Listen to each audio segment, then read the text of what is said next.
नमस्कार दोस्तों, एरट चैनल में आप सभी का बहुत बहुत स्वागत। इससे पहले हमने आंकड़ों का व्यवस्थापन देखा, यानी ऑर्गेनाइजेशन ऑफ डाटा। आज हम केंद्रीय प्रवृत्ति के माप को देखेंगे, यानी मेजर्स ऑफ सेंट्रल टेंडेंसी। तो सबसे पहले आते हैं हम कि केंद्रीय प्रवृत्ति का अर्थ क्या है।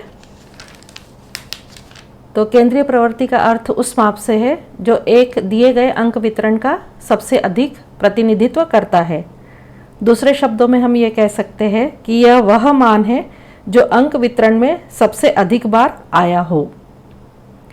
The central tendency is a statistical measure that represent the value of the entire distribution और द डाटा सेट। अब आते हैं हम कि जब हम केंद्रीय प्रवृत्ति की माप की गणना करते हैं तो मुख्यतः वह 3 प्रकार से की जाती है। तो जो पहली है उसको हम कहते हैं मध्यमान, जो दूसरी है उसको कहते हैं बहुलांक यानी मोड, और जो तीसरी है वो है मध्यांक यानी मीडियन, यानी मीन, मोड और मीडियन। तो सबसे पहले आते हैं हम मध्यमान जो है। तो मध्यमान को अंक गणितीय औसत भी कहते हैं, यानी एवरेज। तो mean is the arithmetic average of all data point. दूसरा है बहुलांक, यानी किसी वितरण में यह वह बिंदु है जिसकी आवृत्ति सर्वाधिक हो, यानी जिसकी आवृत्ति अधिक होंगी वह बहुलांक कहलाता है, वह बिंदु। तो value that occurs most often. मध्यांक यानी मीडियन वह संख्या है जो दी गई संख्या के मध्य आती है, यानी middle value in the list of number. तो यहाँ पर अगर हम देखें तो केंद्रीय प्रवृत्ति के मापकों में मध्यमान जो है वो सबसे अधिक शुद्ध माना गया है, और उससे कम शुद्ध मध्यांक है, और उससे भी कम शुद्ध बहुलांक है। तो जब हम आज हम मध्यमान ज्ञात करने की विधि को देखेंगे। बहुलांक और मध्यांक हम बाद के वीडियो में देखेंगे, आज केवल हम मध्यमान को देखेंगे। तो मध्यमान जो ज्ञात करने की जो विधि है वो मुख्यतः 2 प्रकार की है। एक है अव्यवस्थित आंकड़ों के द्वारा जो हम मध्यमान ज्ञात करेंगे, और दूसरा है जो व्यवस्थित आंकड़ों के द्वारा हम मध्यमान ज्ञात करेंगे। तो जो व्यवस्थित आंकड़े हैं उसको भी 2 विधि के द्वारा हम देखेंगे। एक है दीर्घ विधि यानी लॉन्ग मेथड, और दूसरा है संक्षिप्त विधि यानी शॉर्ट मेथड। तो एक तो हो गया आपका अव्यवस्थित। अव्यवस्थित यानी जब हमारा डाटा इंग्लिश में हम कहेंगे अनग्रुप्ड हो, और दूसरा जब हमारा डाटा ग्रुप्ड हो। तो यहां पर जो हम देखेंगे कि 2 मेथड है, एक है लॉन्ग मेथड यानी दीर्घ, और दूसरा है शॉर्ट मेथड। तो चलिए चलते हैं किस तरीके से हम सबसे पहले अव्यवस्थित डाटा जो है उसका देखेंगे, किस तरीके से हम ज्ञात करें। तो अव्यवस्थित जो आंकड़ों का मध्यमान है उसको ज्ञात करने का सूत्र क्या है, पहले ये देखते हैं और फिर आंकड़ों के द्वारा उसे ज्ञात करते हैं, यानी calculate mean of ungrouped data. तो जो सूत्र है हमारा वो है m is equal to sum of x upon n। तो यहां पर जो m है वो है मध्यमान यानी मीन, दूसरा है सम ऑफ x यानी प्राप्तांकों का योग जिसको सिग्मा x भी बोलते हैं, और n है हमारे प्राप्तांकों की संख्या। तो सबसे पहले हम उदाहरण के तौर पे इसको देखेंगे। तो यहां पर हमने केवल 10 अंक लिए हैं, उसको ज्ञात करेंगे हम कि किस तरीके से जब हमारा अंक जो है वह अव्यवस्थित हो तो किस तरीके से हम इसका मीन देखेंगे। तो इन सबको हम क्या करेंगे, जितना भी है सूत्र के अनुसार सम ऑफ x यानी जितना भी प्राप्तांक है उन सबका हमें योग करना है। तो हम लेंगे मीन इज इक्वल टू, अब यहां पर हम इन सबको प्लस करेंगे। तो 10 + 5 + 17 + 15 + 6 + 9 + 11 + 15 +9 +12, जितने आंकड़े हैं, जितने हमारे पास स्कोर है, इन सबको हम प्लस करेंगे और प्लस करने के बाद इन सबको n से डिवाइड करेंगे, यानी प्राप्तांकों की संख्या। तो यहाँ पर कितनी संख्या है, 1 2 3 4 5 6 7 8 9 10, तो हमारा n कितना हुआ 10, n इज इक्वल टू 10। तो यहाँ पर हम इसको 10 से भाग देंगे। जब आप इन सबको जोड़ेंगे तो जोड़ने पे हमारा को अंक प्राप्त होगा, mean is equal to 109 divided by 10। तो हमारी मीन वैल्यू आएंगी, जब हम इसको भाग देंगे तो 10.9, ये हमारी मीन की वैल्यू हो गई। जब हमारा डाटा अव्यवस्थित है तो हम इस सूत्र के द्वारा मीन निकालेंगे। अब हम दीर्घ विधि द्वारा व्यवस्थित आंकड़ों का मध्यमान ज्ञात करना देखेंगे। तो calculate mean by group data by long method. तो इसका जो सूत्र है यानी फॉर्मूला है वो है m is equal to sigma f x upon n. m यानी मीन मध्यमान, सिग्मा यानी योग, f यानी आवृत्तियाँ, x यानी मध्य बिंदु, एफ एक्स यानी आवृत्तियाँ और मध्य बिंदु का गुणा यानी product of frequency and mid point, और n यानी आवृत्ति का योग, टोटल नंबर ऑफ फ्रिक्वेंसीज। तो सबसे पहले हमको निकालना है इसमें मध्य बिंदु। हमारे पास क्लास इंटरवल दे रखा है, हमारे पास यानी वर्गांतर की संख्या दे रखी है, और हमारे पास आवृत्तियाँ दे रखी है यानी फ्रिक्वेंसी दे रखी है। क्लास इंटरवल हमारे पास है, फ्रिक्वेंसी हमारे पास है। अब हमें मध्य बिंदु ज्ञात करना है। तो मध्य बिंदु ज्ञात करने के लिए हम सूत्र लगाएंगे यहाँ पर। मध्य बिंदु यानी जिसको हम इंग्लिश में कहते हैं मिड पॉइंट, इसका सूत्र निकालते हैं अभी हम। तो ये है उच्चतम सीमा प्लस न्यूनतम सीमा डिवाइडेड बाय, यानी भाग देना है इसको 2 से। ये सूत्र है हमारा मध्य बिंदु का। इंग्लिश में हम कहते हैं इसको upper limit plus lower limit divided by 2।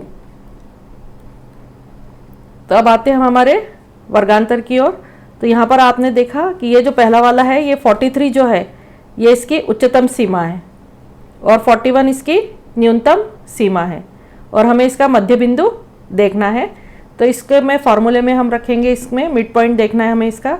तो 43 प्लस 41 डिवाइडेड बाय 2, तो ये आ जाएगा 84 डिवाइडेड बाय 2 यानी 42। तो यहाँ पर हम इसका मिड पॉइंट लिखेंगे 42। इसी तरीके से दूसरे का करेंगे। ये इसकी उच्चतम सीमा है, ये इसकी न्यूनतम सीमा है। तो इसका आएगा आपका दूसरे वाले का 40 प्लस 38 डिवाइडेड बाय 2 यानी 78 डिवाइडेड बाय 2। तो इसका आएगा आपका 39। तो यहाँ पर आप दूसरे के आगे लिखेंगे यहाँ पर 39। अब तीसरे में ये जो 37 है ये उच्चतर सीमा है और ये इसकी न्यूनतम सीमा है 35। तो इसका आप निकालेंगे तो 37 प्लस 35 डिवाइडेड बाय 2, तो इसका आएगा 72 डिवाइडेड बाय 2। तो इसका आप लिखेंगे 36। तो यहाँ पर आप लिखेंगे 36। ऐसे ही आप सबका करते जाएंगे 34, 32, फिर 31, 29। तो यहाँ पर आपकी जो मध्य बिंदु आएगा वो आएगा 33, 31 और 29 का मध्य बिंदु आएगा आपका 30, 26, 28 का मध्य बिंदु आएगा आपका 27, इसका आ जाएगा आपका 24, और जो आखिरी वाला है उसका आ जाएगा आपका 21। तो ये आपने सबके मध्य बिंदु निकाल लिए। अब मध्य बिंदु निकालने के बाद आपको निकालना है एफ एक्स। एफ एक्स यानी product of frequency and mid point, यानी आवृत्ति और मध्य बिंदु का गुणा। तो ये एफ आपकी आवृत्ति रही और ये आपका मध्य बिंदु। तो इसके बीच में आपको 42 को गुणा करना है फ्रीक्वेंसी यानी आवृत्ति से 2 वाली जो यहाँ पर दे रखी है। तो इसका आंसर आ जाएगा आपका, गुणा करने के बाद 84। इसी तरीके से 39 को गुणा करेंगे 3 से तो आपका आ जाएगा 117। 36 को गुणा करेंगे 5 से तो आपका आ जाएगा 180। 33 को गुणा करेंगे 7 से तो आपका आ जाएगा 231। 30 को गुणा करेंगे 4 से तो आप लिखेंगे 120। 27 को गुणा करेंगे आप 3 से तो 81। 24 को गुणा करेंगे 2 से तो आपका आ जाएगा 48। और 21 को गुणा करेंगे 1 से तो आप लिखेंगे 21। अब आप ये जो फ्रीक्वेंसी है इनको सबको टोटल करेंगे तो आपका n नंबर आएगा, यानी आवृत्ति का योग आ जाएगा। तो n इज इक्वल टू यानी आपके आवृत्ति का योग हो जाएगा यहाँ पर 27। इन सबको आप मिलाएंगे तो आपका योग हो जाएगा n का फ्रीक्वेंसी का 27। और यहाँ पर fx जो है इसको आप टोटल करेंगे, इसका योग करेंगे fx का, तो यहाँ पर आ जाएगा आपका सबको योग करने के बाद 188 और 2। अब हम मीन निकालेंगे। तो मीन का जो सूत्र है हमारा ये वाला है। इसमें हम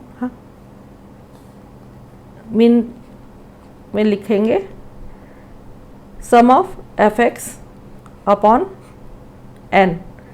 सम ऑफ fx आपके पास कितना आया था 882।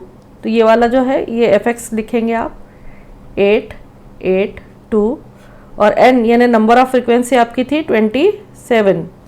तो इसको डिवाइड करेंगे आप 27 से तो यहाँ पर आ जाएगा आप इसको आप 9 से भाग करेंगे तो 98 डिवाइडेड बाय 3 यानी आपका उत्तर आया 32.66। तो आपकी मीन वैल्यू निकली 32.66।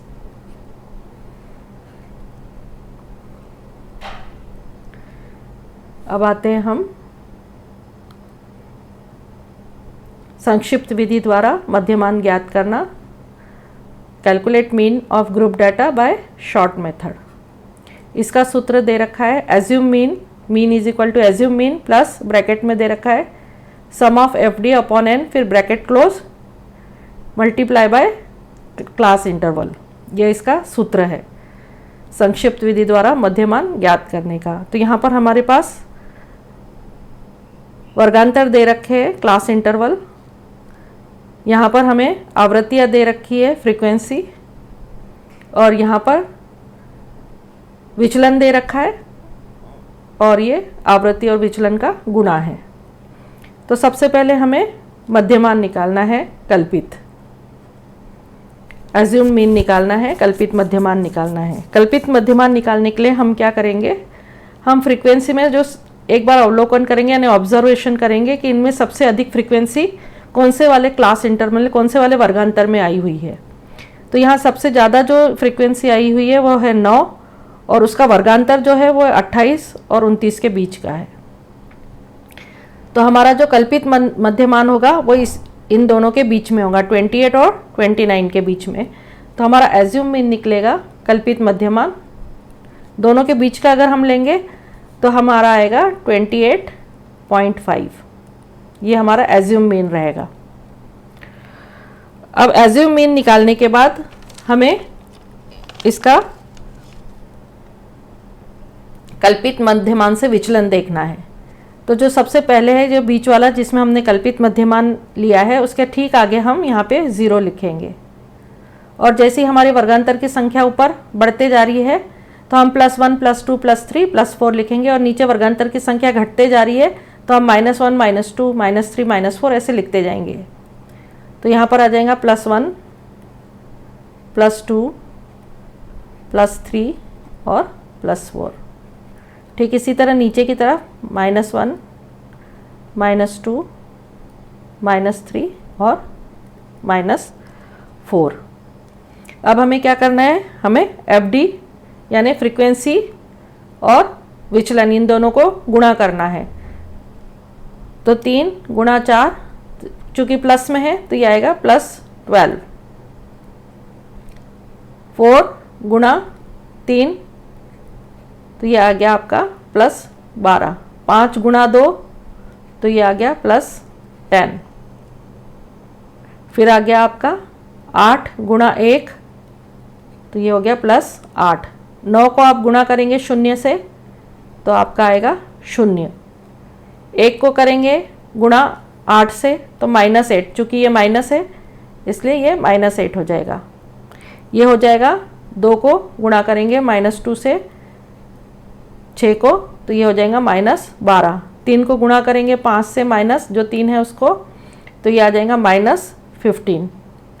और -4 को गुणा करेंगे 2 से तो ये आ जाएगा आपका -8। अब जब आप इन सबको प्लस करेंगे तो आपका अंक आ जाएगा +42। और अगर आप इन सबको माइनस है ये, लेकिन इनको करेंगे अगर हम प्लस तो ये आ जाएगा -43, क्योंकि माइनस माइनस माइनस माइनस आएगा, लेकिन इन सबको प्लस करेंगे तो ये आ गया -43। एक ही माइनस के है तो ये प्लस करने से -43 हो जाएंगे। अगर हम फ्रीक्वेंसी को सबको मिलाते हैं तो हमारा n जो है उसकी संख्या आएगी, तो हमारा n हो जाएगा 50 जब हम इन सबको फ्रीक्वेंसी को आवृत्तियों को मिलाएंगे। इसी तरीके से जो FD है इसका हम अगर योग करते हैं सिग्मा FD इक्वल्स टू, चूँकि ये माइनस है ये प्लस है तो इसका संख्या आएंगी -1। अब इसको हम इस फार्मूले में डालेंगे तो mean is equal to, assume mean हमारा कितना था 28.5 प्लस सिग्मा FD हमारा है -1 तो हम यहाँ लिखेंगे -1। n हमारे पास है 50 तो हम यहाँ लिखेंगे 50। ब्रैकेट को करेंगे क्लोज। क्लास इंटरवल 20 और 21 यानी 2 का ही क्लास इंटरवल है, एक 20 है संख्या और दूसरी 21, तो यहाँ पर लिखेंगे हम 2। इसको सॉल्व करेंगे तो 28.5 प्लस 2 को इससे गुणा करेंगे तो -2/50, माइनस और प्लस को आप गुणा करेंगे तो ये आ जाएगा 28.5 माइनस और प्लस -2/50, तो ये हो जाएगा आपका 28.5 माइनस 1/25 यानी 28.5 माइनस 0.04, तो संख्या आ गई आपकी यहाँ पर 28.46। तो आपकी मीन आ गया यहाँ पर। तो ये थी शॉर्ट मेथड के द्वारा यानी संक्षिप्त विधि द्वारा व्यवस्थित आंकड़ों का मध्यमान निकालना। इसके अगले वीडियो में फिर से मुलाकात होंगी एक नए विषय के साथ। तब तक के लिए नमस्कार। हमारे चैनल को लाइक करें, सब्सक्राइब करें। Thank you.